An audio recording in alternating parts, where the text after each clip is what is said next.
Hello there! Greetings and welcome to a very special Rambling Brothers edition with me, the Dark Neon, Derek, and our host for the hour, Chris, aka JonesyCat79. Howdy, y'all. So and we're doing things a little bit different here today because, as again stated, this is a very special episode. We're not going to be rambling on about uh, different types of media. It's going to be actually directed towards one facet of media, uh, the movies, more specifically the DC extended universe, or the potential it once had. But we'll get to yeah, that later. or Worlds of DC as they're calling it now, or DC Multiverse, or I don't know the name. We just call them the DC movies, right? Yeah, pretty much. Most people like to just call it the DC cinematic universe, Although just DC, to just to try to differentiate it from their rivals, the MCU. Marvel Cinematic Universe, but yeah. So as anyone who's a comic fan knows, and how we discussed in prior episodes revolving around heroes, it's kind of been a almost century-long slugfest between these two publishing houses who have creators come in and go, and a lot of their stuff will be recycled, reimagined. It's pretty funny how this has been going on since the printed page, even though a lot of the guys who worked for them worked for the other guys and were just it was just another car company. You had your Ford over here and your Chevy over there. One day you'll be building cars for Chevy, then you'll be over at Ford. So that's how they saw it back then. So yeah, we're going to obviously the big talk about lately, aside from some certain Disney Plus shows, is the finally we are graced with the Snyder Cut that we've all been rooting and praising for, Zack Snyder's Justice League. Yes, and for those of you who aren't in the know, this all started way back when, during the early infancy of the DCEU, when after the successes of Man of Steel and the kind of middling success of Batman vs Superman, there was kind of a bit of course correction to make sure that Justice League would be like the big culmination. There were already like 3 films in, and wanted to go ahead and make their team up movie. And on paper, that looks good to be different than your competitor, Marvel, who had like one movie after another of individual heroes, and then they would go ahead and beat the big team up. They thought, well, we'll splash them with the big team up, and people interested will get to see more stories further down the line. And when a cut came out that after a production shuffle happened, we'll get into more detail later.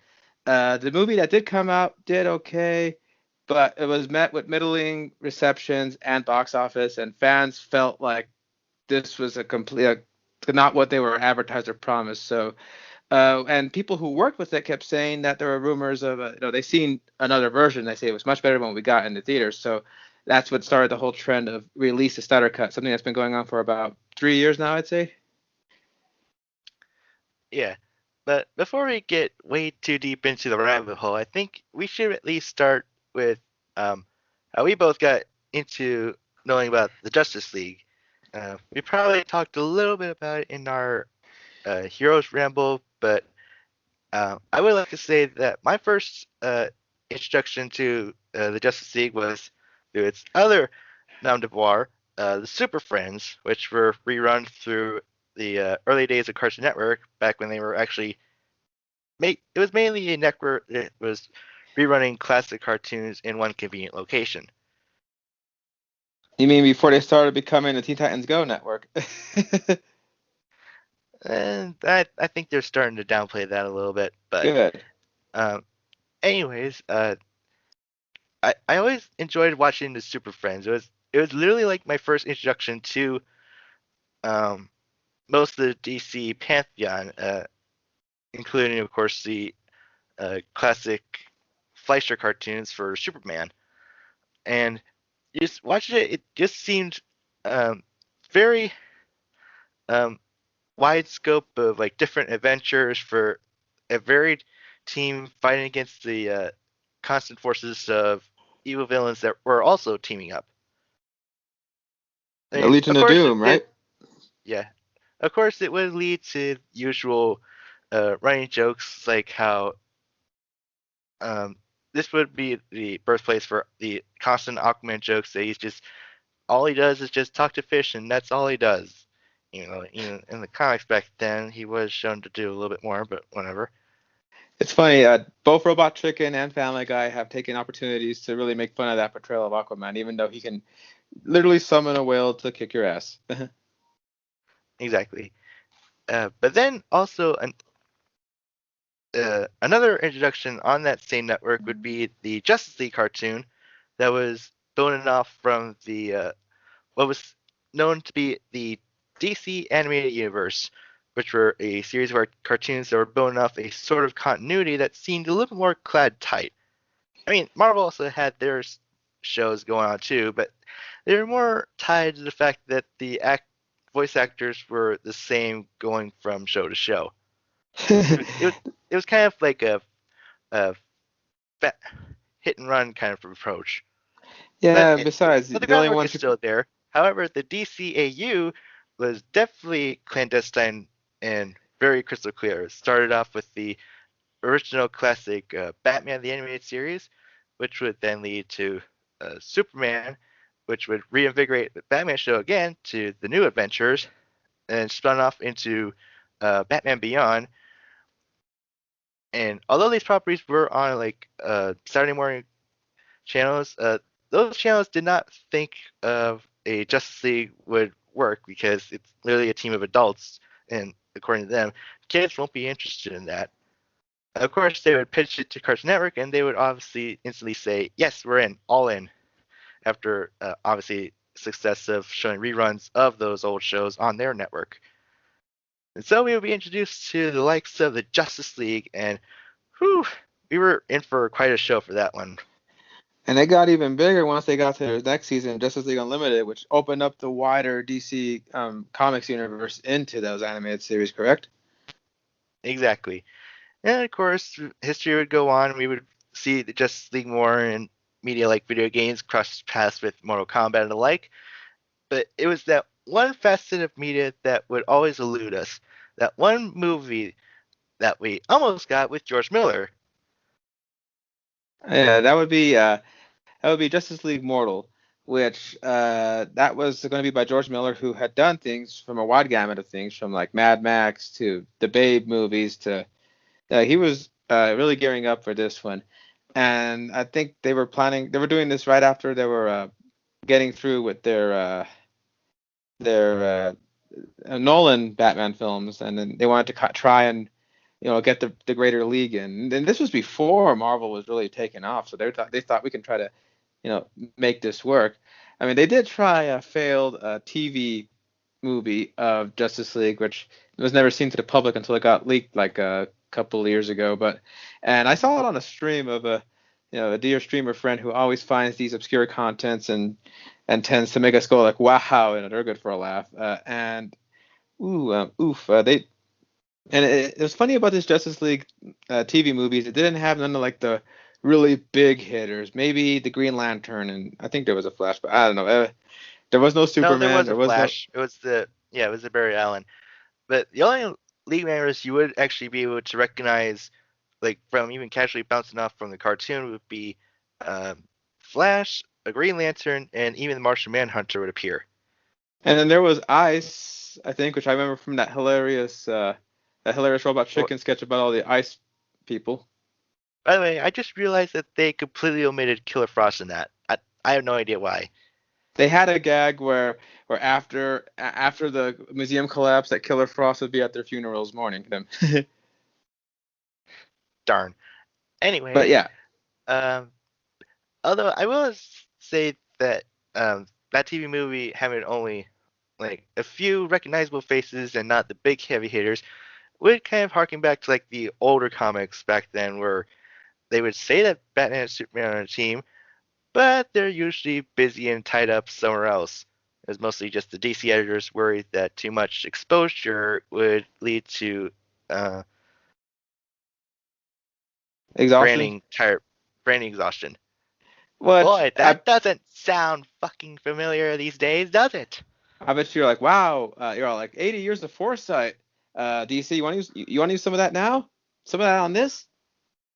What's wrong with you over there? But anyways, of course, you would probably have a few glimmering bits of hope when after Marvel's movies started to have their own stream of successes leading up to perhaps the biggest event of that known decade being the first full superhero team, the Avengers, working out. People were wondering if DC were ever going to put out their own thing, which of course it would jumpstart a year after the Avengers came on the screen. Yeah, after Justice League Mortal fell apart due to the most silliest of reasons, when the Australians changed their tax credit, DC kind of went back to the drawing board.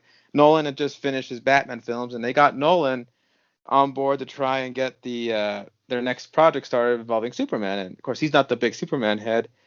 Nolan did, as producer, had the ability to reach out, and he reached out and got an up and coming filmmaker who already made a few successful films for Warner Brothers. Young, well, he's not young anymore, but at the time, Zack Snyder, who started from commercials, music videos, to moving on to a remake of Dawn of the Dead, and from there doing like such big projects like Frank Miller's 300 and the The Watchmen, which was Watchmen. like considered unfilmable by many people who wrote it, and Zach gave it the old college try, and I think Watchmen was actually ahead of its time because a lot of the stuff, but both 300 and Watchmen are kind of previews to how he would handle his comic book movies going forward when you think about it. With 300 having the stylized slow motion and the beautiful cinematography that looks like a comic frame put on the big screen. So when you get right down to it, Zack Snyder's literally a bizarro Michael Bay. Yeah, although Michael Bay is nothing to sneeze at either. I think if you give him these guys are like tools. You give them the right project they're for, they can make some really great stuff. Like you don't use a hammer for surgery, you don't use a scalpel for driving in a nail. When you put them in the thing they're meant to do, you go, wow, that's actually really effective. And I think some people call Zack Snyder a more cerebral Michael Bay because his stuff has layers, as we'll discuss later. And Nolan thought that this would be the guy who could tackle doing their new Superman movie, and they've tried to get a new Superman movie off the ground ever since the '90s when they were trying to do Superman Lives with Tim Burton, which never went far. Look for the great documentary, The Death of Superman Lives: What Happens. That's a great one. They And I tried. still say to this day it could work as being revived as an animated movie since the animated studios like to tackle different ideas. Good. There was also that attempt at a Superman movie by McGee, the fellow who directed Charlie's Angels and later would direct Terminator Salvation, with a script by J.J. Abrams called Superman Flyby, which I think that involved Brainiac, if I remember. There was Bryan Singer finally getting a Superman film off the ground with Superman Returns, but that kind of didn't meet their expectations when the sequels were going to have other villains like Mongol. Like they were going to have big deal villains show up in the sequel to Superman Returns, but alas, that wasn't to be.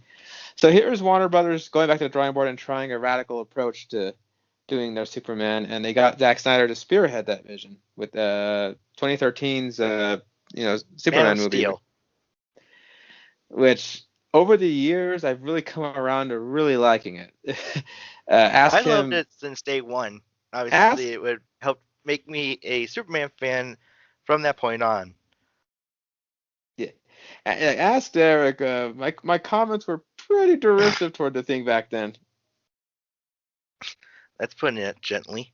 Yeah, but yeah, so he kicked that off a year after Avengers. So and even though it wasn't quite a blockbuster smash, like it didn't like make huge records, it still did a pretty good enough job for DC to decide that yeah, this would be the guy that would be the architect of our upcoming slate of movies for DC. Yep.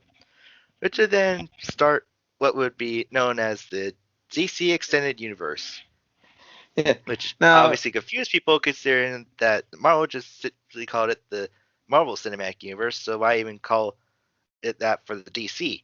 I think they wanted to say it's an extension of their brand because they already had TV shows running at the time in the Arrowverse. They already had comics and games. So I think it's just an extension of that, hence the extended universe. Which even now people thought that name was a little. I think that people opted for the Worlds of DC logo better. But speaking of which, I was into DC, because of Batman and Superman, and I caught episodes of Justice League Unlimited, but I had no idea that was related too deeply with the animated series that I was always watching. But yeah, I really started to get behind the idea of the League when I started watching like the DC animated movies that would feature them. Oh yeah, like good ones like Doom, Crisis on Two Earths, The New Frontier, New Frontier is Gods a and big Monsters. That's an actual pretty good one. yeah. New Frontier is a big love letter to the Silver Age. I actually call it the movie that bridges the end of the Golden Age and leads to the beginning of the Silver Age. But yeah, so and then of course I love the Injustice games, and those are great Elseworld stories. And the idea of a Justice League, coming so soon after the Avengers was actually pretty surprising, given that, we thought they would take the approach of, okay, so we're gonna get a Superman movie, a Batman movie, a Wonder Woman movie, and they go, no, no, no, no, no. The next movie is actually going to be Superman meets Batman and Batman v Superman: Dawn of Justice. And for good measure, we even threw in Wonder Woman. Which I'll admit I was kind of skeptical, like at the behind the scenes thing, but once I actually saw the movie, I was pretty much hooked. And that was before I watched the Ultimate Edition, which probably in hindsight should have warned me that if Snyder was left to um, his tools and let the movie breathe out as it should, maybe it wouldn't have been as divisive as it was back in the day. Other than Although, Kane, it probably would have still been divisive back in the day since Marvel was like that happy-go-lucky hero thing. Even though in that same year they kind of really grounded the heroes to really see the real-world existentialism and crisis to fighting themselves. So Civil War, hindsight's a yeah. bitch, isn't it?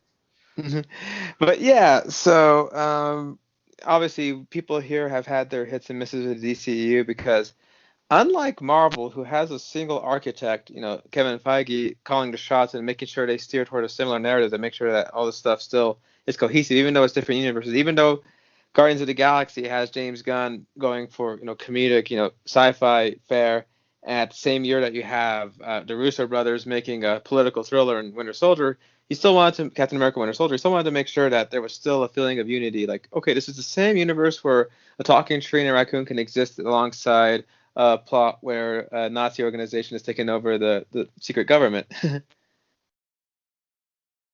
Whereas DC is more like let's throw everything at the wall and see what sticks well. And if there are very reactionary, unfortunately, uh, because Marvel hardly blinks, but DC, if the wind blows a certain way, they might look at it a certain way, but then the wind will suddenly shift course and they'll be like, oh, it's a very sad. It's more of an on the leadership's problem for that, like the higher ups that aren't on the ground making this stuff. They're the ones seeing what's our profit margin look like, and they go, oh shit, that didn't make enough money. What are they saying about us? Oh crap, they really don't like this or like that. So then comes the mandates. Then comes the notes, and then comes the okay. Make sure you do this, but you don't do that. But you got me for that. You got me just to do that. Well, no, don't. Well, don't do that.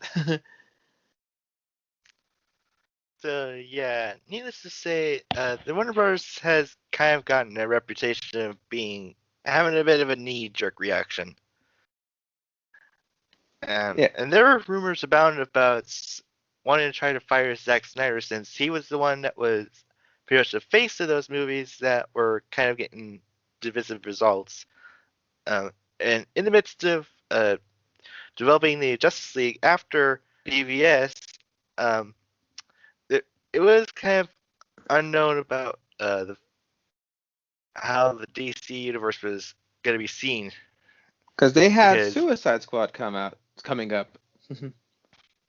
which seemed to be a little bit dark and somber, but then all of a sudden the trailer just came out and it seemed like, oh, this is like the DC's Guardians of the Galaxy, except it really isn't. That's the problem. They They ended were up trying to shifting. make it look like it was the Guardians of the Galaxy because Guardians of the Galaxy made big money. Yeah, it ended up shifting gears midway through production because there was a Comic Con teaser that had a dark but somber, but also like twisted sense of Task Force X. And originally it was going to be more tied into the greater DCEU plans. For example, it was going to be revealed that Enchantress and the what was the name of the other the the the The the, the, the, brother. the brother, he had a name, the Incubus, that the Incubus and Enchantress were actually communicating, using the mother box like a magical sorcery in a sort of way that was getting them to try to make that world machine, and it was being to pave the way for Steppenwolf and his parademons. That was the original intent, but that got changed midway. Other stuff happened, but the Joker had a bigger role involved in this, and that got put to the wayside. Even though Jared Leto was acting like a bizarro fella behind the scenes, either way, like that, and the movie was edited by a trailer house midway. It's like uh, that should have been the first indication of things going wrong when you saw how Suicide Squad was like had a vision in mind and was horribly altered in the process along the way rather than sticking to the plan, all because of reactions to people saying that BVS was too dark and too somber and all that stuff. But then, of course, we would get Wonder Woman after that, and it seemed to it almost might have seemed like it would be a direction shift change of Warner Bros. Direction, but considering that Zack Snyder was close to the project, it seemed to work out pretty well, especially giving small little links and nods to the greater picture of the DC universe as we know it. Oh yes, and yeah, Wonder Woman was the first DCEU movie to be critically received both by fans and professional review because back then, like Man of Steel was a little split down the middle. BVS was the fans either absolutely loved it or absolutely hated it. Same with the people who reviewed it. And Suicide Squad, forget it. That thing kind of was like flopping turkey when it came out at the time, and people came around to it, but you can tell it was altered like crazy. So when Wonder Woman came out and things looked on the up and up, we were like, oh well, maybe the DCE is turning around. And Wonder Woman was one of the most praised things in BVS, so her own solo movie really took off. And Justice League was around the corner with Zack Heavy in production. Um, However, this is a part where we come to the fork in the road, essentially. yeah, unfortunately, a lot of studio mandate and pressure was coming down his back. There were early views of his cut that were said to be unwatchable. People were saying he was getting more notes that it should be more humorous, more funnier, so he had to accommodate that. He had to do this and that. And then he couldn't really keep up the fight because a personal family tragedy struck. And at first he tried to work right through it, tried to focus on the movie. Maybe if I finish this movie, I'll take my mind off it. But he knew his family needed it. His wife was also a producer. They knew they needed to step away from the project, but they didn't want it to die on the vine for fans. So they left it to Warner Brothers to go ahead and pick their successor, despite them not having much of a say in it, because they were in the middle of grieving the loss of their adopted daughter. So um, it's like poor guy. He didn't. He suffered two blows at the same time. His movie is constantly being like tinkered with without him having able to be there, and he's lost his personal family tragedies. He thought there were battles you got to fight. And he said if I had the energy, I would have fought harder against that, but his mind wasn't there. He needed to be his battle was elsewhere. He said so. That was the unfortunate circumstances of that. And the studio decided to take advantage of that by deciding to play it completely safe and bring in the guy that, well, literally made superhero movies be a big thing with his team up movie. Yeah, yeah. Joss Whedon of Buffy the Vampire Slayer fame and Avengers fame, because that made him the big time, was brought in to go ahead and finish what was already shot, like make it more manageable, cut it down to a more leaner runtime, add in a little more levity. That was the idea, and he did say, press tours kept saying he was gonna, kind of keep the structure and honor what was going on with Zack's vision for the whole thing. And as we all know later, that turned out to be a completely different story on the screen. Essentially, they were saying to the audience that, oh, well, Josh is on the project. It's literally kind of a beneficial factor. It's a 50-50 split, so it's half Whedon, half Snyder. So everything's fine, everything's under control. And then when you got to the movie, it was clear that this was a Frankenstein creation because of different styles from each directors. Not only that, but there was more, even after switching directors, there was more production drama, most specifically with The Man of Steel having to come in for reshoots, but he was shooting another movie that required him by contract to keep his facial hair. Yeah. So, um, anyway, I guess we should discuss our initial thoughts about the theatrical cut of what people are now calling these days the Justice League. I will not call it that because that is in the same tongue as people who say Jar Jar Abrams and Ruin Johnson. I will not dignify that kind of behavior by calling this movie Justice League. Anyone uses that near me, I say it's Justice League theatrical. You got it?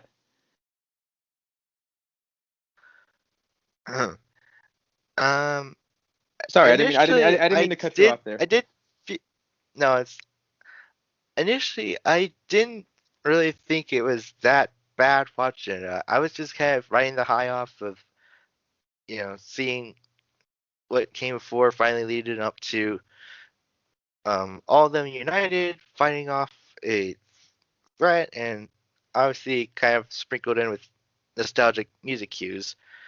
Although I will admit, in watching the initial cut, I couldn't help but notice that it felt a little bit wanting.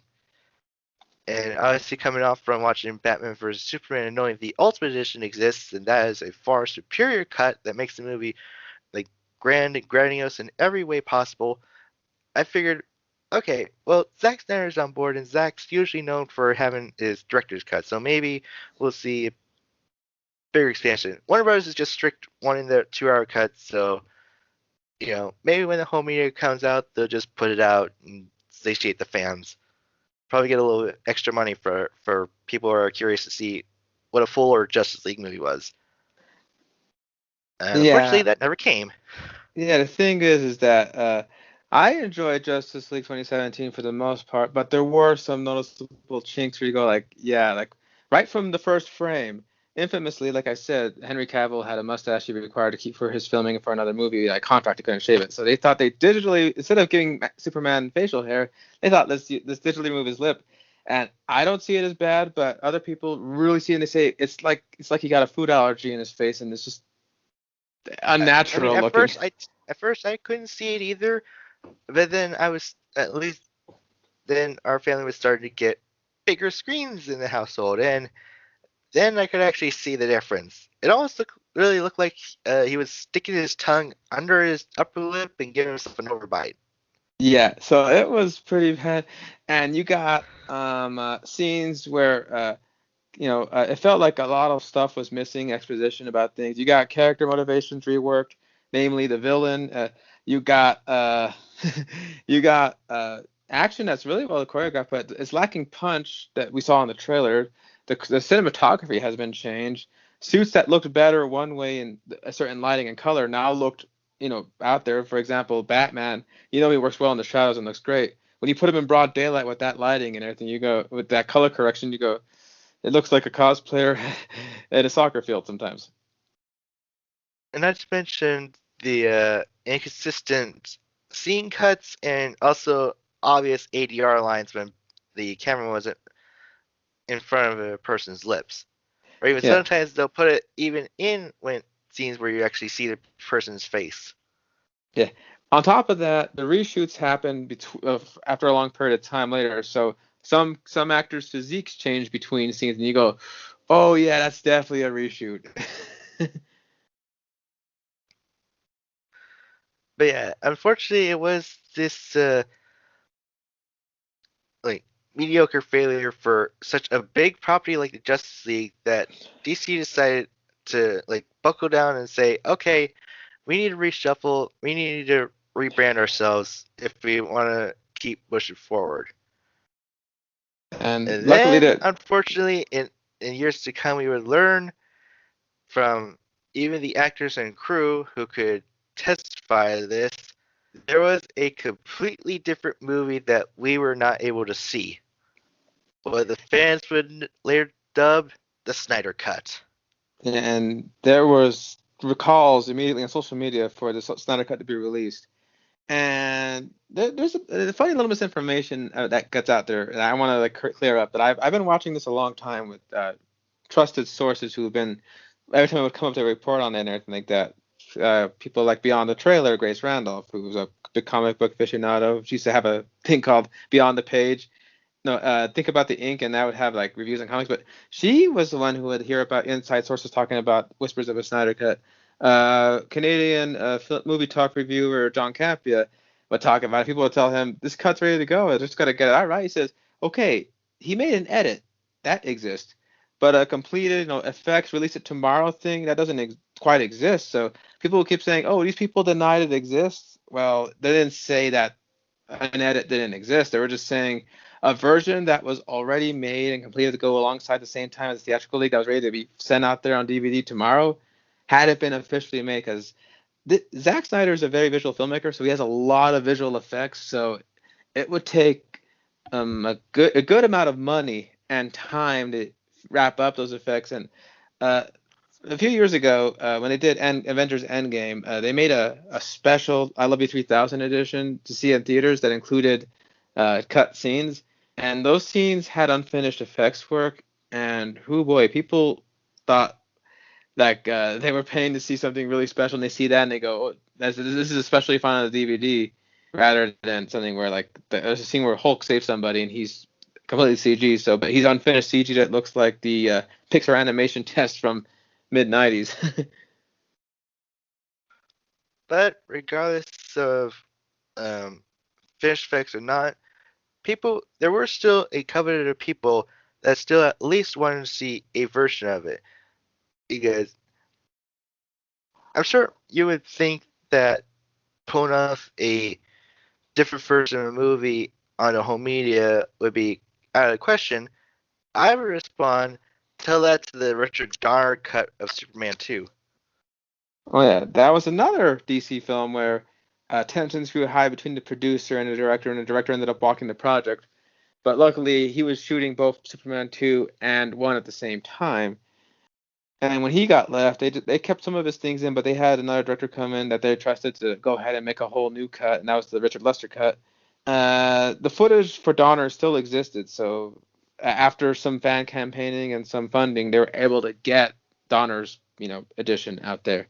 So people thought if they did it for Superman back then, they can do it for the whole league this time around. So for 3 ongoing years, by social media, by talking to certain people, by getting the word spread, buying billboards at Comic Con, they released the Snyder Cut hashtag was an ongoing movement where they kept the faith, and actors were supporting it. Actors like Jason Momoa, who Aquaman was supporting it. Uh, Ray Fisher was definitely supported, given that his character Cyborg suffered the brunt of the cuts and reshoots. So a lot of people were getting behind it and saying this exists, this is awesome. So maybe you'll see it one day. And it was thought to be an impractical dream, something that people would only reach for but never touch. Uh, Then the impossible happened. Warner Brothers got bought out. No, not by those guys yet. Hopefully not. No, Warner Brothers was bought out by AT&T, and of course, their first order of business was, what do the fans want? yeah, they wanted to make a streaming service, and they needed content, and they approached Zack Snyder to make content, and they said that talk about this Justice League thing, like why don't we make that a thing? And Zach at first, he had enough time to process, and he thought he would give it this to the fans. He thought, yeah, but it's going to cost this much and that, and they said, well, we'll do it. We're not going to do anything further from this. We'll see where this goes, but for now, we want you to help get your vision out there because we'll even do the full whatever you want. Even if you want to do the full 4 hours that you originally shot, you can go ahead and shoot the full 4 hours. So we thought, well, yeah, and a streaming show that makes sense because think about it. These days we have whole seasons of shows plopped out in one day on streaming services, and people can sit down in a day and watch like eight 1 hour episodes in a single day. So a 4 hour movie should be nothing to sneeze at.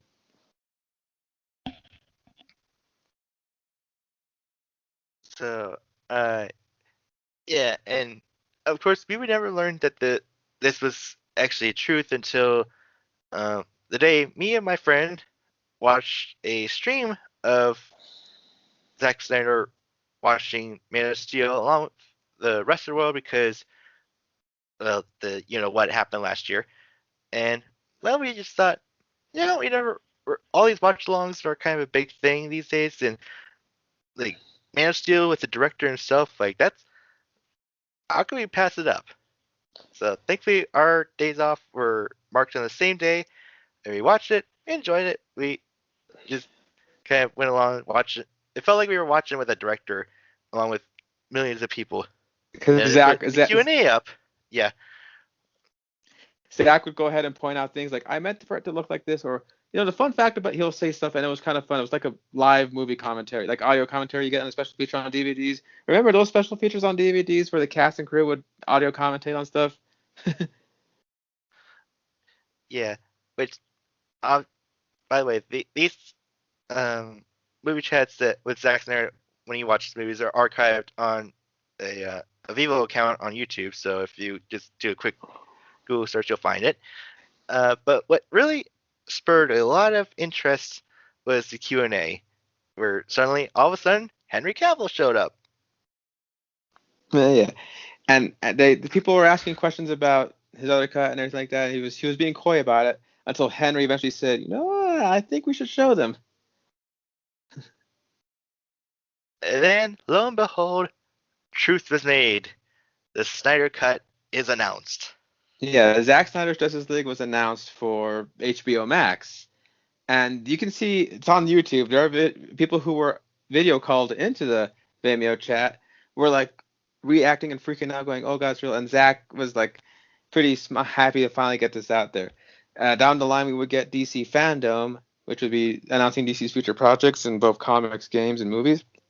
And we got our first ever trailer of of Zack Snyder's Justice League Snyder Cut, set to the And tune boy, of the Hallelujah. difference, and just from that first trailer alone, the difference was really night and day.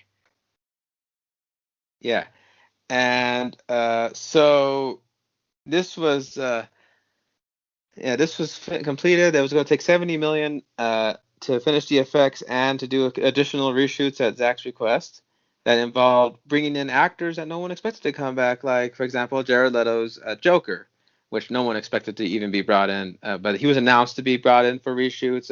Ben Affleck did a few, Joe Manganiello, Amber Heard, like a lot of people were brought in to reshoot for what we would find out would be a chunk of new material that was made. Because even though people said, "Oh, he's shooting a whole new movie," no, he only shot 4 new minutes, which you see in the final cut.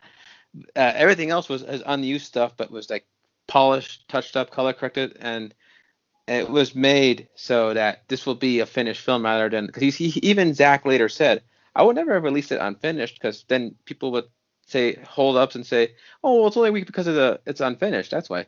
So I wanted to let the results speak for itself. He said so. That's why he went to the trouble of polishing the effects, redesigning Steppenwolf back to his original design. Uh, restoring scenes that were cut that involved story narratives, purpose. It was a lot of stuff that was restored. Like even the actor who played Darkseid back then when they were campaigning for Snyder Cut, Ray Portier said that he recorded voices and there was lines heard in trailers that we haven't seen, like "No Protectors Here" was actually referenced. So this was putting that all back in. Hell, in the DC Fandom trailer, the first thing you see is Uoxus, a pre-Darkseid lifting his hammer and smashing the screen, and you go, "Holy crap, that's real!" Yep. And so it would be almost a year's time, and then finally we made it to this point where it is now real, it is now watchable, it is actually okay. Well, it's not physically with our hands; that won't be for a while. But They're gonna you could literally see and watch it and experience it, and that's what we're finally going to tell you guys. Yeah, so sorry about the long preamble, but we felt the backstory was probably necessary for those who haven't been keeping up on top of this. But yeah, this is our talk about us both watching Zack Snyder's Justice League the way he intended it. So I guess we should start with our overall thoughts. I mean, do I really need to say it? This movie is just incredible. It is like if we had gotten this version of the movie in 2017, Marvel would have at least had a pause for a moment to realize, oh, competition is actually getting tough now. But yeah, I really enjoyed it. The funny thing is, I'm a guy who was always the skeptic on on this thing. Like I said, yeah, who but could it be good, could it be? And he was Derek was always the believer.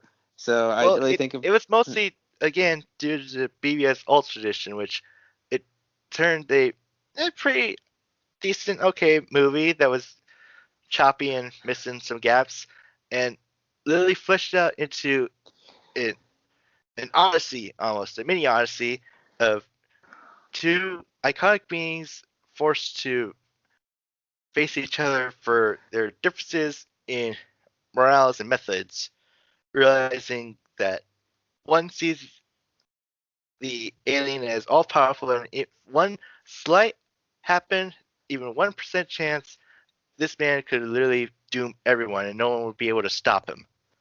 While the Oh other boy. sees, yeah, while the other sees the vigilante as cruel, unjust, and being judged, jury, and executioner to all that laid in his path. Even the people that he said he's supposed to be protecting are starting to fear him. There's a whole new mean in him. He is hungry and he is hunting. Yeah, it But yeah, literally just when you don't hinder Zack Snyder, his movies are literally like a visual treat. It's literally like watching a living, breathing graphic novel in play. sometimes he can overdo it. Watchmen has great moments, but there's parts where you go like, okay, Zach, I think that was a little over gratuitous, but yeah. And anyway, but yeah, but you're right. Unfiltered, unhindered, Zach can really let you soak in it, and when you soak in it, you can kind of absorb the material and really see what he's getting at. Exactly.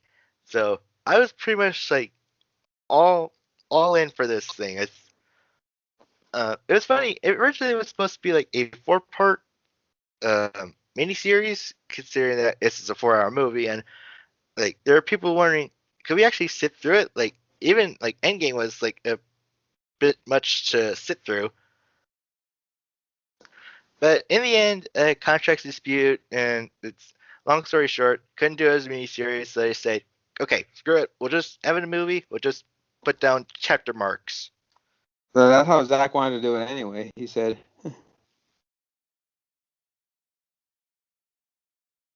yeah. But like, I don't even know where to begin with. This is a movie that actually answers the question of why all the movies prior, the Man of Steel, Batman vs Superman, Suicide Squad at one point, and even some harsher bits of Wonder Woman, were all like just relishing in this bleak, dark world at a time when Marvel was just like bringing out huge scopes, like colorful, like galaxies and Guardians, or like bright clandestine wearing costumes of Avengers fighting the demigod, or even like introducing Wakanda. And like, it's like, why was DC being this dark and just like really hamming it up with all the allegories and such? Like to be Well, fair, even like yeah, Deadpool made a joke about it. Like, man, you're dark. Are you sure not the DC universe? I wonder if Deadpool 3 is gonna ever make like a hey, release the DP cut Yeah. or But something anyway, like you were that. saying, you're saying there was a reason for all this almost, gloom doom narrative. Yeah, and it would all be explained in this. It was essentially the rise of a new pantheon of gods. Yeah, because one of the things about Zack Snyder's approach to the DC characters is that he approaches them like, people always said that these comics and these heroes are our modern myths. Well, Zack takes that to heart and he films them like if he would film a Homerian epic or like, a Greek tragedy. He would film it that way. It's funny because he directed 300, which is like one of the big Greek stories. So yeah.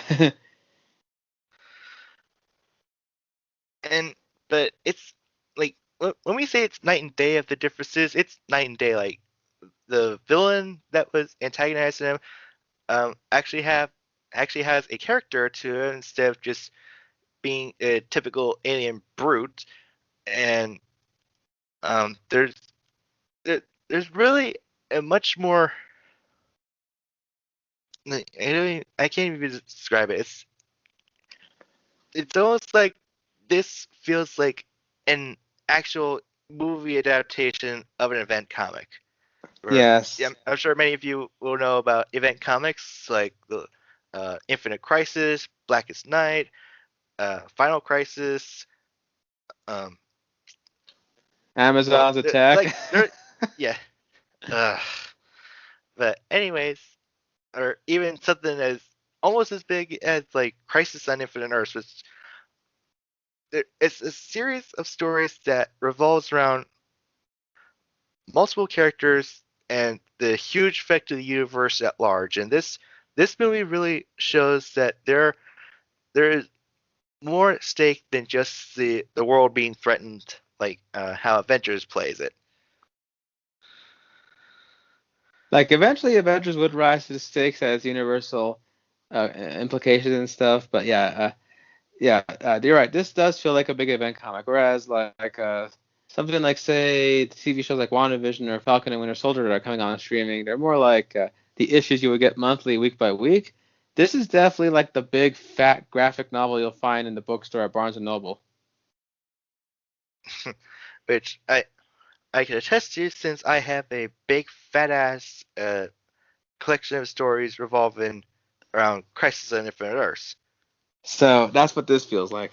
And he's right. It is night and day. What's amazing is how there are some scenes that are exactly the same as what was seen in the theatrical cut, but a little differences, a little nuances here and a little different line would like totally recontextualize it and make it like, you know, you could, oh, that's why that was said that way, or oh, that's why they did it. So even if there's some scenes that are exactly the same, unaltered in the theatrical cut, that it just shows that the things that worked about the theatrical cut worked because of what Zack had done, and the things that worked in the theatrical cut that were Joss Whedon's, well, that was few and far between. There are some scenes that do work that we'll talk about later, but for the most part, this movie is more cohesive. It's more unified.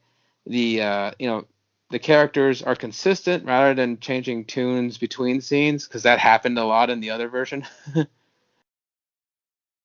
Yeah, plus there wasn't a a really hard push to try to mimic Marvel because I'm just gonna have to say it. I really liked how different DC was to Marvel. It it's essentially the same thing when you look at rival companies like Nintendo or Sony or Xbox.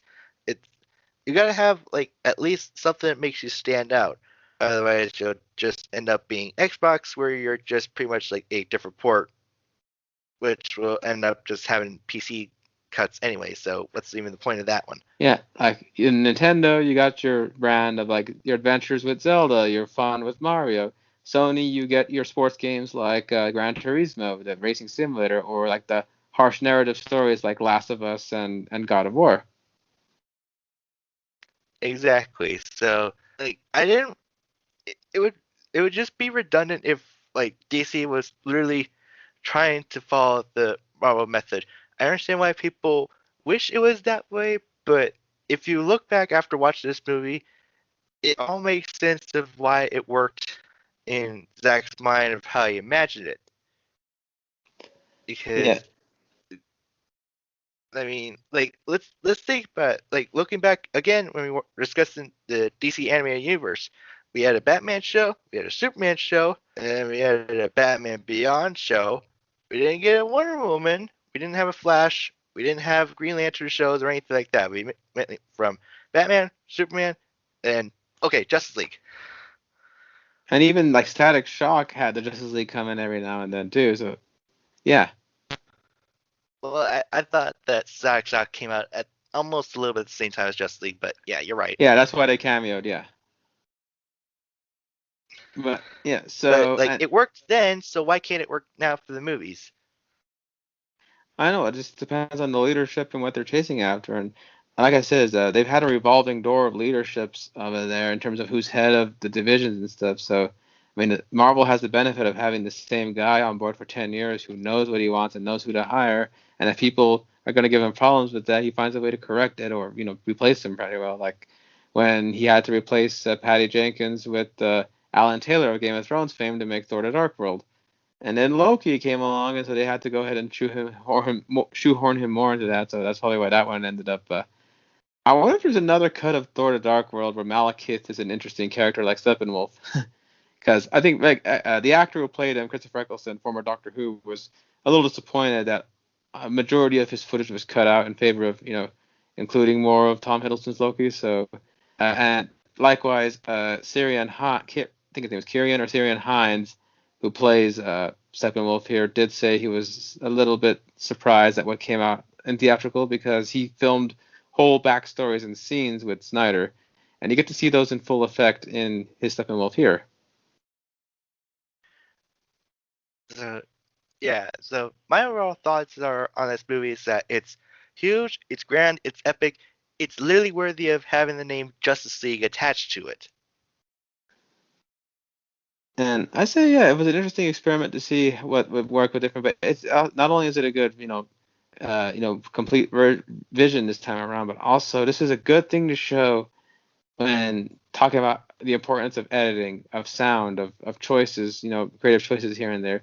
That you can take the same exact footage, the same exact story structure, but with who's wielding the tool, it can either come off one way or the other. And I think like a perfect example, which we'll get into more in depth, is the heist scene in the opening of the movie, which involves Wonder Woman. It was played out one way, more quick, more fast and rapid in the theatrical cut, with different music and everything. But they really tried to, streamline it. And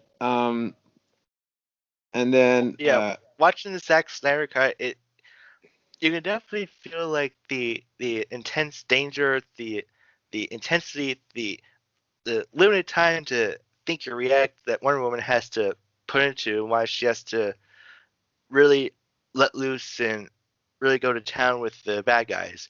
so And yeah, I know, oh, we don't want heroes killing, but I mean, these were terrorists that were literally going to blow themselves up. So they've already literally like gave up their like reason to live by that choice. So and yeah. also threatening kids doesn't really paint you in a good picture.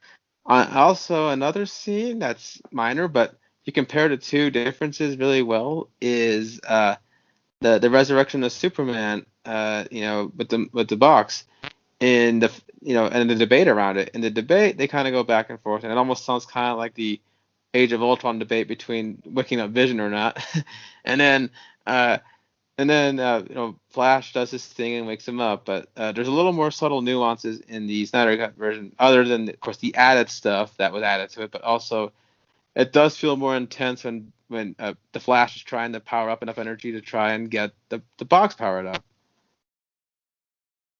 Context. Especially, yeah, context is key. So, anyways, I feel like if we want to really get really deep into this, I think we could discuss each of the members of the league. And I guess we might as well just start with the popular DC hero, Batman, who in the theatrical cut started off being badass in his typical Batman attitude, and then after that opening scene, probably gets his ass beaten. A lot. Like at a point where it's like, okay, do we really need to have Batman in this team? He kind of just does nothing. He does It's less nothing than even Hawkeye, and Hawkeye at least had a huge impact in the second Avengers movie. what's pretty funny is that it's a lot like that joke on the Robot Chicken DC special where Superman makes fun of how Batman has no powers and stuff. So that was a running joke in that special. So it really does feel like, yeah, hell, even Superman in that cut asks, "Does the world even need you?"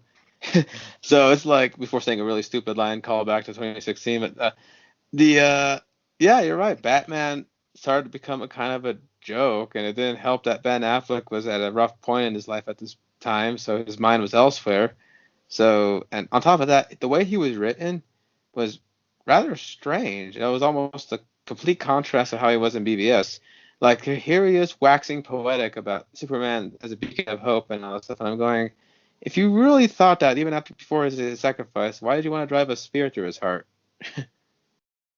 I mean, I It guess was I kind of waved it off as like, okay, he learned better. He understood that Superman was human as well, and understanding that all the actions he did, yeah, it really did affect the entire world, especially seeing how everyone was still grieving, even like Suicide Squad.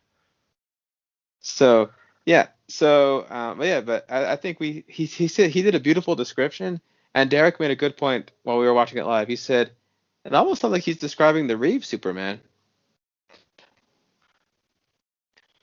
Yeah, it does, doesn't it?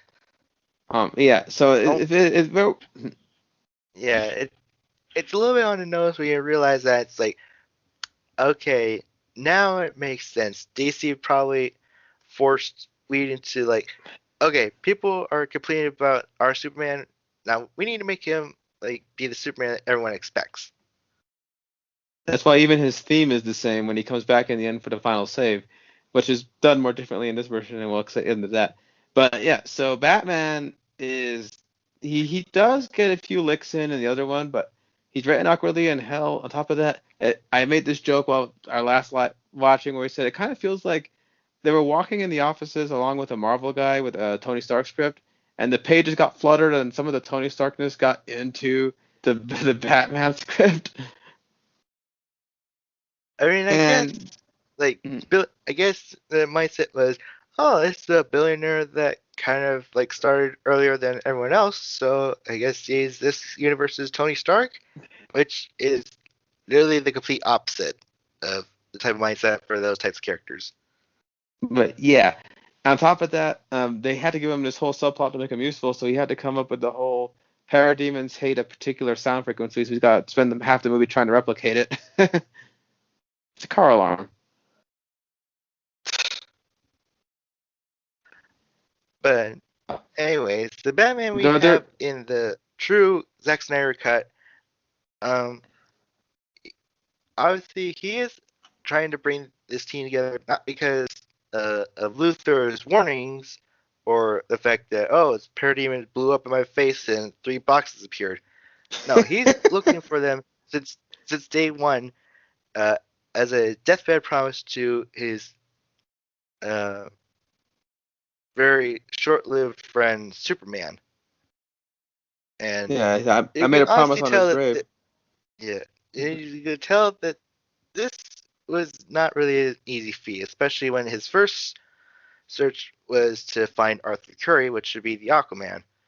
And it almost feels like he literally went to the end of the earth to find this guy. And he tells him no in the end anyway.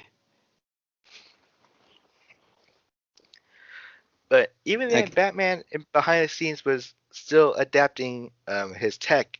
He was looking towards making himself be hopefully on the same level as these other metahumans that he's looking for, like a souped up gauntlet that could uh, work against concussive blasts, uh, a new suit probably for that would be armored up, upgrading his Batmobile to have shells on it, and even working hard to get a flying ship, a carrier. I guess it would be kind of almost like Marvel's um, Quinjets, Quinjet. the Flying Fox, but it would refuse to fly because of software issues. Yeah, I bet you he really wishes he had Lucius Fox. There was a Fox in his universe. But yeah, but like this portrayal of Batman like is still a bit rough, but it's definitely like holding on to that humanity that he redeemed at by the end of BVS, trying to find these metahumans not only just to unite them, but probably just to help them along the way, especially when he finds fellow leaguer Barry Allen the Flash, who feels estranged, and even before he could explain anything, he's immediately won him over just by Yeah. learn telling them that he's essentially the Batman. Yeah. So, and the thing is, as Alfred does make played by Jeremy Irons, does make a funny point where he goes, when Batman's having a hard time recruiting people, he says, "Well, maybe a man who spends time breeding in a cave probably makes a poor recruiter." I mean, I guess he And is a little bit out of touch since his last attempts didn't end well. yeah, and but yeah, but I think even Gordon said it's nice to see him playing well with others these days. Which was a line that was in the Whedon cut only. Oh well, yeah, but yeah, it was pretty funny though how Yeah, Batman, but even though he's not quite on the same level as Superman or Wonder Woman in the League, he still manages to prove his usefulness in this movie. Whereas in the other one, it felt like he kind of had a death wish, like he was trying to die for screwing up with Superman. Yeah, Especially when he did that suicide run against the parademons. it's obviously with again context is key here. In the in Zack Snyder cut, it obviously makes sense why they have to really hold no punches back in their final attack. And even in that, and also in this version, it doesn't feel like Batman immediately jumps to the conclusion that okay, we have the League, but that's not enough. We need Superman back, and I'm sure these mother boxes are like super powerful, and they could totally do that. And we need Superman back because I I'm just such an asshole. I killed that guy. What the hell?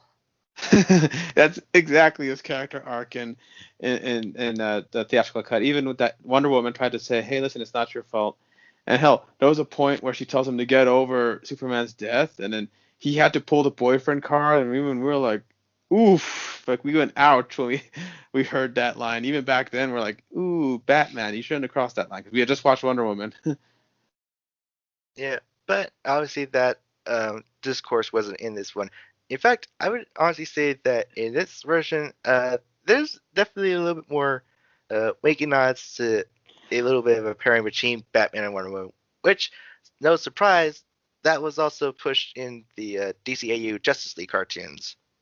hmm Definitely works a lot better than the Miller universe where he shacks up with the only woman who can take him. Yeah. Anyway, so yeah, Batman still is cool without sacrificing none of his, newfound humanity. He's more thoughtful and tactical, but he doesn't come off as ineffective as he did in the theatrical cut, where he does have one good scene, and from then on, he's kind of like just like Derek said, the punching bag. And he's a quick machine out of nowhere too, like saying, "Sorry, fellas, I didn't bring a sword to this fight," or "Oh man, I definitely bled something." Like Batman making jokes is hard to do. I mean, unless you're I like mean, Adam Batman West. makes jokes in this one, but they honestly come off as like Alfred's snarking humor rubbing off on him. Hmm Yeah, for example. Um, Oh yeah, when he's bombarding the shield at the that Russian area where Steppenwolf is hiding out his forces. Uh, one hit only makes a short hole, and he retorts, "I'll just have to knock harder." Yeah. So, yeah, so Batman does play well with the team despite his rather ineffective, because that's the thing where even people joke about in the comics, where you got a guy who can smash the universe with his a thunderclap from his hands. You got a woman who can punch gods in the face, and you got this guy with pointy ears and some tech. What can he do? Well, his brain is his most dangerous asset.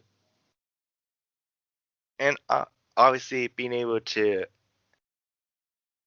keep his wits about him in very dire situations is also an admirable feat, especially And considering when you're facing like almost like otherworldly demons from across the other side of the universe trying to invade your own home. and also he's it helps that he has resources, being in the position that he's in with his wealth and everything. Like they Yeah, even make you fun of remember that that in the. line where Barry Allen asks him, "What is your superpowers again?" "I'm rich."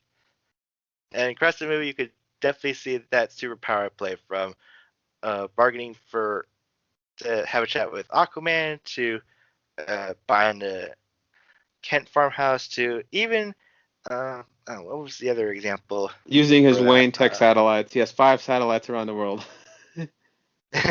Yep, Like, I use my the satellite to track it. You got a satellite? they have six of them. So, yeah. The So, That's uh, Batman. Obviously, the next one would be a another very popular member, even at that time, off the success of her own solo movie, which thank God her first outing on the theatrical solo run not only worked well, but also broke the curse of female-led superhero movies sucking, essentially. Oh yeah, because we had Elektra, Catwoman, Superwoman.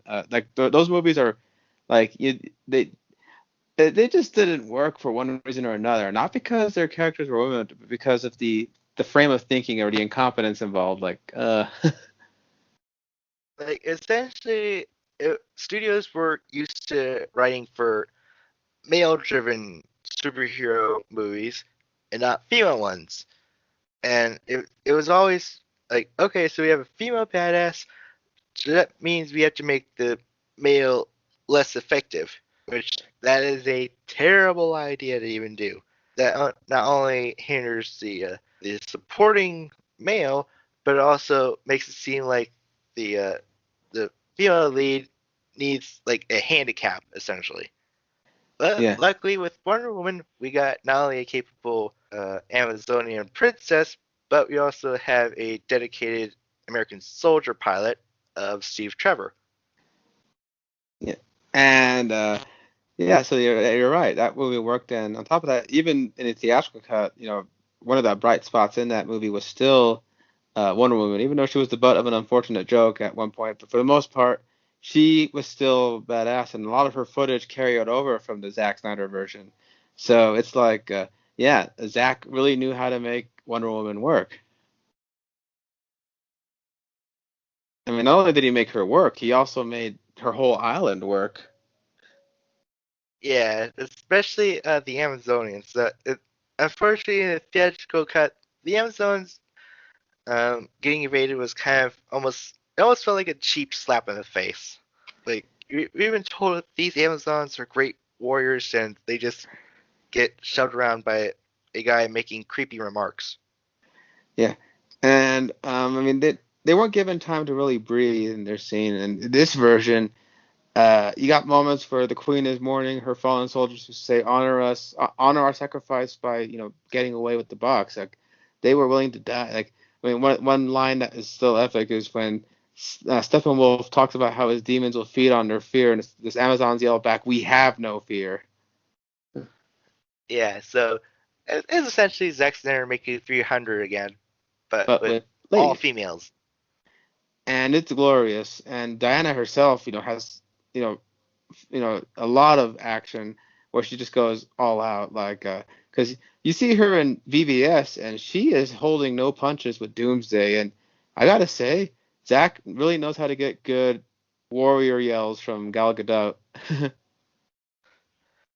Well, I mean, she did used to be in the Israeli army. And on top of that, and she was also in the Fast and Furious movies. But yeah, but like I said, he really makes her work in the combat and makes her look not only ferocious but also beautiful.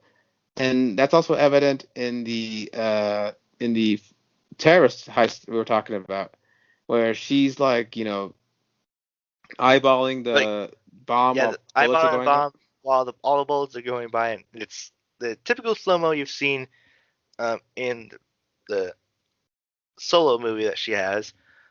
But like her determination is very ironclad, and she is like holding no punches against these terrorists, especially since they're threatening innocents, including a group of school children, mostly girls. Like when she kicks a guy into a wall, you see his head splatter against the wall. She throws a gun and she's just going left and right. And when the lead terrorist tries to assault them with the machine gun, first going single fired and going full auto, she takes all the bullets and redirects the kinetic energy at him to blow him to pieces. Yeah. I also would like to make a point that in this cut, she actually goes to the children asking them if they're okay and all right, and the voice delivery it gives off a soothing, compassionate voice, almost like a Wonder Woman voice would actually do.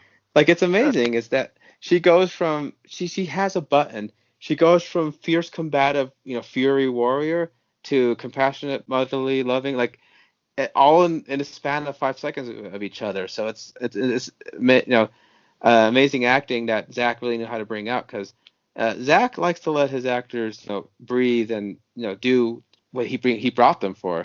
If they have suggestions, he'll say, "Okay, we'll try that." If he has to say, "Oh, maybe you should do it more like this or that," and he'll nudge them in the way they go, "Oh," and he'll try to get the best performance he can out of them. Yeah. Also, a comic book nod. I do believe one of those schoolgirls is probably Donna Troy, or probably would have been Donna Troy if the universe had stayed the course. But let's neither here nor there. But yeah, uh, it's just a great scene, and it's such a a severe contrast from the way it was handled in the theatrical cut, where a lot of shots were used, but they cut down on the slow motion, they cut down on some of the aftermath shots, so it's like it's like it's okay, next scene, okay, next scene, rather than letting it organically flow out. But and she's also one of the few leaguers that gives Steppenwolf a heart, actual fight when it comes to fighting the league. Yeah, her and Aquaman are obviously really shown to be heavy hitters in this whole thing, which always makes sense because they're like of uh, royal blood of really great warriors that once defeated um, the forces of Apocalypse long ago. So it's almost like a little bit of spark of that old victory is still like fighting back, but it's again it's still only just a little spark. It's fierce at spots, but ultimately it can be snuffed out if like worn and exhausted. Yeah, and also she has still has good back and forth chemistry with Ben Affleck's Bruce Wayne, and even has a cute scene where she talks with Alfred about while making tea. It's what it's just a little character moment. That's the thing about this movie too. With more time, Zach is given more time to let these characters be people rather than just symbols. Like he says, here they are discussing how to make tea. Here's Barry Allen talking about his quirks about what he likes and stuff. Here it makes them feel more like people instead of these are just costumes that we're filling bodies inside. Yeah.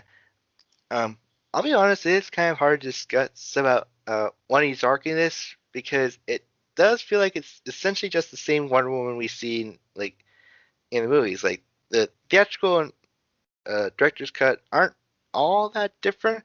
I suppose we just kept like Wonder Woman intact mostly due to her movie succeeding really big. So I guess DC came in and said, or Warner Brothers came in and said, okay, just make sure that Wonder Woman's prominent because, oh boy, she brought in the big bucks for us. Yeah, and so yeah, but her arc, yeah, is the same about she used to hide, but now she's helping the world, and she's trying to help the. She's the one that finds the exposition. She's the one that finds out about the Age of Heroes war that happened 5,000 years ago when the Mother Boxes were first summoned, and Euoxus, a pre-Darkseid tries to uh, you know, do the cataclysmic unity right there. But everybody sat back and, in Lord of the Rings fashion, just goes to town on his forces and saves Earth in the last ditch effort. And she's the one that finds that out. She's the one that has to tell she is a little more motherly in the theatrical cut because I think that comes from her being the only woman on the team. So she has to try to. She even makes a funny remark that I'm working with children, which that works for that version, but not in the whole DCU as a whole. But uh, she she's still the fierce warrior, but also the compassionate, symbol of truth that she is. She doesn't use her lasso as often in this one as it was used in other versions, especially her sequel movie '84. That lasso really got a lot of work in that one. Um, although thinking right now, I think she does have a little bit of arc, but it's very, very subtle, and it might be like blinking you'll miss it. She does have a little bit of regret of not coming home after all these years, because obviously the Amazonians are ageless, so like all the, almost like a century has passed, and like almost like 100 years since she's ever seen like her own mother, and like almost at one point she almost let her guard down because Steppenwolf egged on that he burned her island and like saw her own mother weep and beg before her, which of course she thinks is pretty much all a lie to just get to her, but it still is a nerve that gets to her. Like those the queen and the sisters are literally like her own family, but they're literally treated like they're distant, very very distant family because she feels that she could never come back, even though her mother does actually want to see her again. Yeah. So, but still, and she still got to keep her bitchin' theme, where even the theatrical cut was smart enough to realize, yeah, that theme, that the electric cello from VVS, like that's her anthem, that's her battle cry anthem. Like, by the way, also Like it's funny. there's no way you're gonna be able to pull off making a theatrical version of the Linda Carter or Wonder Woman theme work in that theatrical one. There's no way you will pull that off. Yes, it's not like Spider-Man where you can just take the boop boop boop and put it around everywhere. Although it would be funny if Tom Holkenborg tried a more metal version of the Adam West Batman theme. Oh dear. Anyway, But but yeah, so uh yeah, Batman's covered, Wonder Woman's covered. Uh, Next on the list would be Aquaman, played by Jason Momoa. who's also known as the big, a big hunky walking piece of man meat that's just, beautiful for both sexes to look at. And also possibly playing in a Kidman in the future, but well, we'll see where that goes.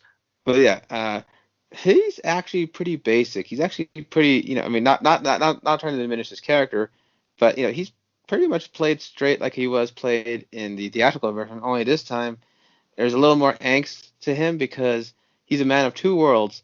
He's doing his best to help people because even Batman says, if you really didn't care about the world, you wouldn't be helping these people who have no food because of the icebergs, but you're still bringing fish to them. And he's always being told by people like his mentor figure Volko, played by Willem Dafoe, telling him, "Hey, there's whispers that this box that we've guarded for years is now being sought after. People are disappearing. So the time has come for you now to help our world." And he's thinking, oh, like he told Batman, "I don't like people coming up here and getting in my stuff." So he's got Batman telling him the world's going to end. He's got his own underwater people telling him, "Hey, listen, this shit could be real." So he's kind of pushed into service in this movie. But obviously, at a certain point, it did kind of come clear to him that okay, so let's just discuss the theatrical cut again. We're really painting the picture here that it's so night and day. Aquaman doesn't get involved in this until he says a fisherman who claims that he saw a demon coming, and Aquaman notices the green smear of blood on him after rescuing him. This is obviously not in the Zack Snyder cut at all. So it was obvious, and it just came off weird. Essentially, after Batman came in and said, "Oh hey, these three mother boxes are a thing," and Aquaman shrugs it off. But as soon as he sees the green alien, but it's like, "Uh oh, gotta go."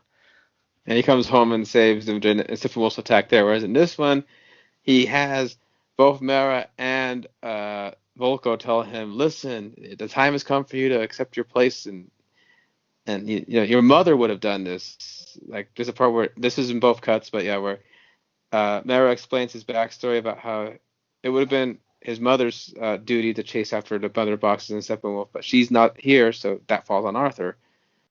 And there's a bit where we're pointing out, yeah, this affects both the surface and the sea. So hiding under the ocean in your own little pocket of heaven ain't gonna cut it, right?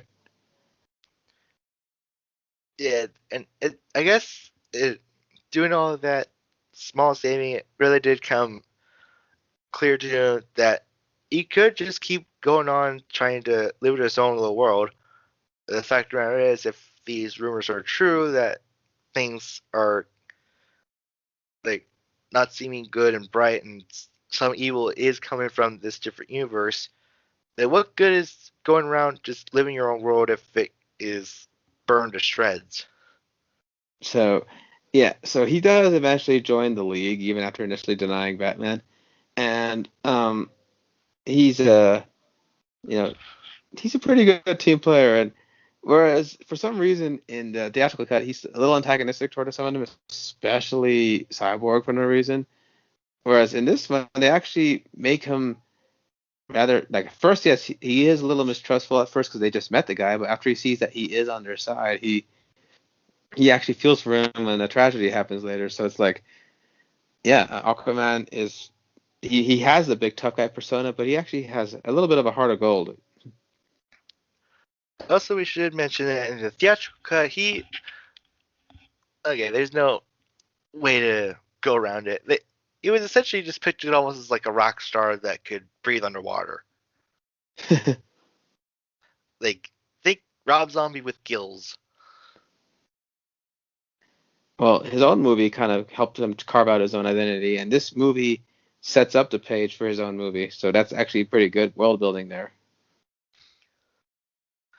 Which makes sense, especially since before I rewatched the Zack Snyder Justice League again, I was deciding, okay, I want to see if like Aquaman, the solo movie, would actually work in the Snyderverse. And surprisingly, like aside from some like brighter color emphasis and some different costume changes, essentially it still has some really heavy dark moments and really huge world building that Zack's vision is known for, and it still pretty much holds up. You could definitely tell that he and James Wan were at least discussing their ideas and how to execute things. Obviously, some things were still kind of left to James Wan to figure out in his solo movie, like how they would communicate underwater. But essentially, the same themes and story arcs are still all set up in this movie without hindering the story of Ultron, and Or it yeah, it it was a more really kind organic of way. works out for the character's strength. Yeah, it was a more organic way of introducing it. The movie didn't just stop and say, "Oh, here's a preview for Aquaman, the Aquaman movie," by saying this. They dropped little nuggets here and there, like him staring at the trident of the King of Atlantis, the trident, of Atlan, or mentioning name dropping people like King of Atlantis, Orm, and Queen Adelan and her story. So it's like they don't stop to give you a whole exposition and show you it to interrupt the movie's flow. They still drop these nuggets that you say, "Oh, this will lead to a bigger story." Or even Arthur's all, "I think it's time for me to go back to my father and explain things." So it's like it, and it leads right into it. And even Mara saying you helped save the world from Steppenwolf doesn't contradict anything because he did. In fact, he was the first to actually give uh, Steppenwolf the final blows, essentially. On top of that, he was also the guy to help one of the few guys who gave him a hard time during this taking of the mother box. Because one complaint about the theatrical cut was that it kind of felt like, even if they were fighting though, it felt like Steppenwolf got the boxes too easy. Yeah, it's essentially it was like he had God mode on activated, but then when Superman came in, it just became a complete utter joke. But yeah, and also Mara was the first character to actually like really strike a blow internally to the point where he's all like, "Oh crap, you're actually smarter than I thought you were." So yeah, but Aquaman, yeah, once he gets the armor and he comes in, he like really meshes well with the team, and he has a very humorous moment with Barry Allen and the Flash where they're trying to take down Superman at the monument, and Superman just fucks out of the way, and Barry still has momentum, so he runs right into Aquaman, and Aquaman gives him this death stare and a point, which I'm sure is going to be a memeable GIF down the line. Yeah, and thankfully there's no forced humor with him speaking out his true feelings with the Which last truth under his ass. that was a decent scene, but it was definitely played. It made him the butt of the joke, although it does have a Which funny we were payoff. trying to get away from after years and years of people saying, "Oh, Aquaman's the lamest hero of the Justice League." Yeah, but I love that bit though when the Flash heard him give his confession feelings, and he goes, "Tell anybody about this, and I'll talk to every piranha I know." And he says it's funny because Aquaman admits that piranhas are one of the few creatures he can't talk to. Yeah, and But not only that, in the comics, they don't really take well to his suggestions. yeah, so but yeah, he he's one of the heavy hitters. He's cool, and has a lot of character arc set up for his own solo movie that doesn't slow the movie down. So that's pretty good.